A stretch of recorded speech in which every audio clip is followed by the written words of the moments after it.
என்னடா கிஷோரு உம்முன்னு இருக்க? அவனா? அது ஒன்றும் இல்லடா.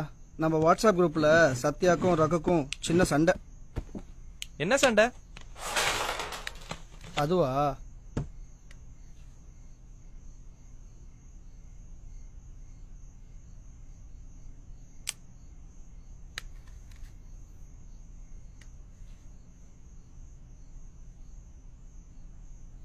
இதான் பிரச்சனையா?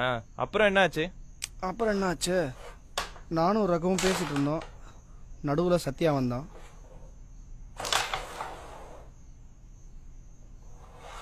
நகரா வாடா, உங்க பஞ்சாயத்து இங்க போயிட்டு இருக்கு. வரும்போதே கேட்டுச்சு. நீ ஏன் சொல்லு, இந்த நாடு உங்களுக்கு என்னடா பண்ணல? சும்மா தமிழர் அடிக்கிறாங்க, தமிழ் தமிழ்னு சொல்லிட்டு இருக்கீங்க. உங்களுக்கு என்னடா பிரச்சனை?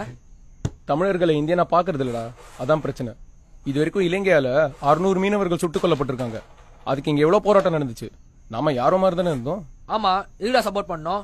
மீனவர்கள் ஆயுதம் கடத்துவாங்க, போதை மருந்து கடத்துவாங்க, எல்லாம் தாண்டுவாங்க. அதனால தான் சொல்றாங்க.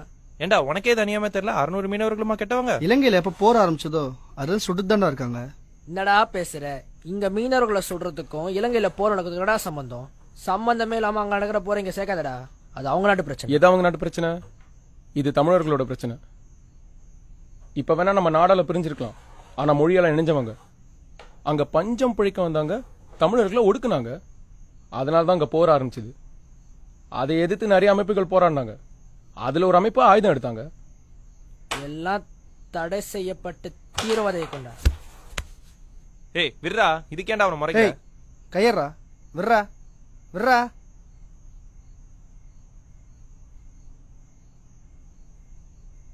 யாருடா தீவிரவாதிங்க? ஒருத்தன் தன் தாய்நாட்டிலே அடிமையாக்கப்பட்டு நம்ம சகோதரிகளை கண்முறை கற்பழிச்சு கொலை செய்யப்படுறாங்க. இதை எதிர்த்து போராடுறவங்க பேரு தீவிரவாதிங்களா? அப்போ இந்திய சுதந்திரத்துக்கு போராடினவங்களை என்னடா சொல்லுவ?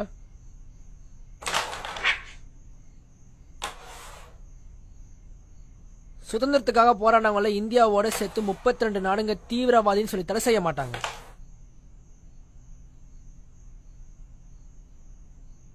ஒன்னு புரிஞ்சுக்கோ சத்யா, ஈழத்துல நடந்தது இருமொழி பேசும் இரு நடந்த போர்னு நினைச்சனா அது உண்மை இல்ல. சர்வதேச நாடுகள் அங்க போர் உருவாக்க மொழியை பயன்படுத்திக்கிட்டாங்க. ஈழப்போருக்கு பின்னாடி அமெரிக்கா, இங்கிலாந்து, சைனா போன்ற நாடுகள் இருக்கு. இது ஒரு சர்வதேச அரசியல். தமிழ் இடத்துக்கும் இந்த நாடுகளுக்கும் என்னடா சம்பந்தம்? இலங்கை, ஈழம் இப்படி 2 நாடாயிடுச்சுன்னா மேற்கத்திய நாடுகளால அங்க பிசினஸ் பண்ண முடியாது. அதனால தனி நாடா கேட்கறவங்கள தீவிரவாதி ஆக்கிட்டாங்க.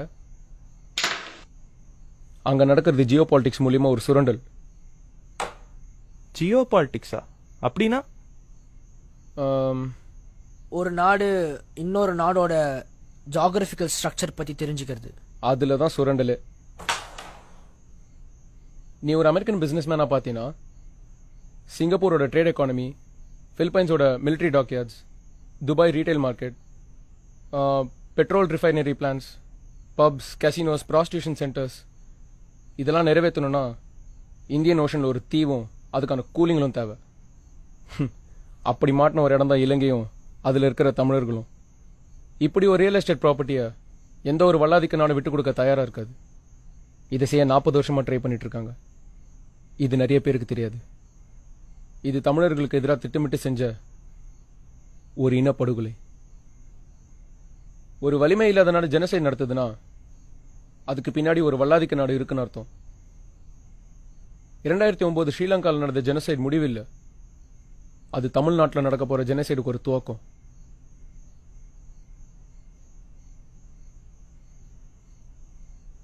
டேய் ஆற எப்படிடா? கூடங்குளம் எது அந்த நியூக்ளியர் பவர் பிளான்ட்டா? வெடிக்கும்னு சொல்றியா? விட்டா அதையும் சொல்வான்டா. அது இருக்கிறதே பிரச்சனை. எது? ஊருக்கெல்லாம் கரண்ட் தரதான் பிரச்சனையா? நீராவெல்லாம் ஃபேஸ்புக் யூஸ் பண்றதுக்கு அந்த ஊர்ல இருக்கவங்க சாவணுமா? 4 state current, never ending power supply, உலக அரங்கில் நியூக்ளியர் ரிசர்ச்ல இந்தியாவுக்கு நல்ல பேரு. இது சாவா? இது வளர்ச்சி. கடலோரத்துல அணு உலையை வச்சு நியூக்ளியர் வேஸ்ட்டை கடல்ல டம்ப் பண்ணி கடல் வளங்கள் அழிச்சு வாழ்வாதாரமான மீனவ தொழிலை அழிக்கிறது தான் வளர்ச்சியா? வளர்ந்த நாடுகள்லாம் நியூக்ளியர் ரியாக்டரை மூடிட்டு வரும்போது இந்தியாவில் மட்டும் எதுக்கு? அதுவும் இங்க எதுக்கு? வெஸ்ட் பெங்கால் கேரளால போராட்டம் பண்ணி மூடிட்டு தமிழ்நாட்டுக்கார மட்டும் இழிச்ச வாயினா? ஒருவேளை வெடிச்சா ரஷ்யன் செர்னோபைல் ஆக்சிடென்ட் மாதிரி ஆயிடுமா என்ன? Cancer, psychological problem, long term genetical defects. டேய், இது வரைக்கும் 10 லட்சம் பேர் செத்துருக்காங்க. நாங்கள் வளர்ச்சி திட்டங்களுக்கு முட்டுக்கட்டி நம்ம எதிர்ப்பு தாண்டா. ம். வளர்ச்சி திட்டங்கள் மக்களுக்கு பாதிப்பா இருந்துச்சுன்னா அதை எதிர்க்கிறது தவிர வேற வழி இல்லடா. வாழ்வாதாரத்தை தடுத்து விவசாய பூமியில குழா போட்டு உரிறாங்களே மீத்தேன் கேஸ், அதை பார்த்து சும்மா இருக்க சொல்றியா? தெரியும்டா, ஒரு வெளிநாட்டு கம்பெனி தஞ்சாவூர், திருவாரூர், நாகப்பட்டினம் டிஸ்ட்ரிக்ட்ல 1500 அடியில பைப் லைன் போட்டு மீத்தேன் கேஸ் எடுக்கிறாங்க. எரிவாயு கிடைக்குதுல்ல, ஓ வீட்டு புரியுதுல. ஒரு தடவை மீத்தேன் கேஸ் எக்ஸ்ட்ராக்ட் பண்ணி எடுக்கிறதுக்கு 5,66,00,000 லிட்டர் நீரும் 400 லாரி மண்ணும் 635 விதமான ரேடியோ ஆக்டிவ் கெமிக்கல்ஸ் பயன்படுத்துறாங்க. மைனஸ்டா, காயின் வை. இந்த ப்ராஜெக்ட்ல வேற 2000 கிணறு. விவசாய நிலத்தை அழிச்சு கேஸ் எடுத்து சாக கிடக்கிற விவசாய வீட்டுல அடுப்பெரிய வைக்கிறது தான் வளர்ச்சி திட்டமா? என்னடா இது ரெண்டும் வந்தாலே பாதி தமிழ்நாடு காலி போல இருக்கு. இன்னும் இருக்குடா. தேனியில ஒரு அணு ஆராய்ச்சி நடக்க இருக்கு. 8 லட்சம் பாறையை குடஞ்சி எடுத்து இயற்கை வளத்தை அழிக்க போறாங்க. இதெல்லாம் தெரிஞ்சுமா கவர்மெண்ட் சும்மா இருக்காங்க?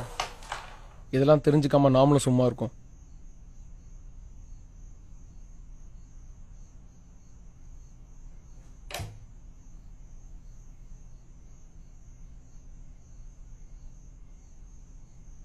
பக்கத்து ஸ்டேட்காரன் தண்ணி தர மாட்டேங்கிறான். கொஞ்சம் கொஞ்சமா நம்ம நிலத்தை அவனுக்கு சொந்தமாக்கிக்கிறான். வடநாட்டுக்காரன் நம்ம எக்கனாமிக் வெல்த்தை பறிச்சுக்கிட்டு வரான். ஒரு இனம் தான் சொந்த மண்ணிலே தனது பொருளாதாரத்தையும் வாழும் நிலத்தையும் இழந்தா ஜெனோசைட். இத தடுக்க முடியுமா? இந்தியாவில் யங்ஸ்டர்ஸ் அதிகம், அதுல டாக்டர்ஸ், இன்ஜினியர்ஸ் ரொம்ப அதிகம். ஆனா இப்போ நம்மளுக்கு தேவை பொலிட்டீஷியன்ஸ். யங்ஸ்டர்ஸ் கையில் இருக்கிற மொபைல் ஃபோன் மாதிரி அரசியல் பத்தின அறிதலும் புரிதலும் அத்தியாவசியம்.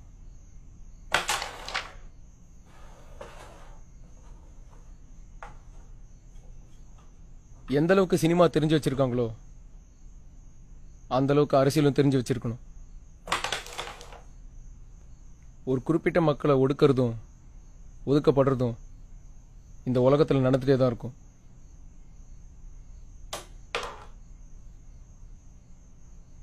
அதுல நியாயமான கொள்கை உள்ள மக்களோட முதலடி போராடணும்.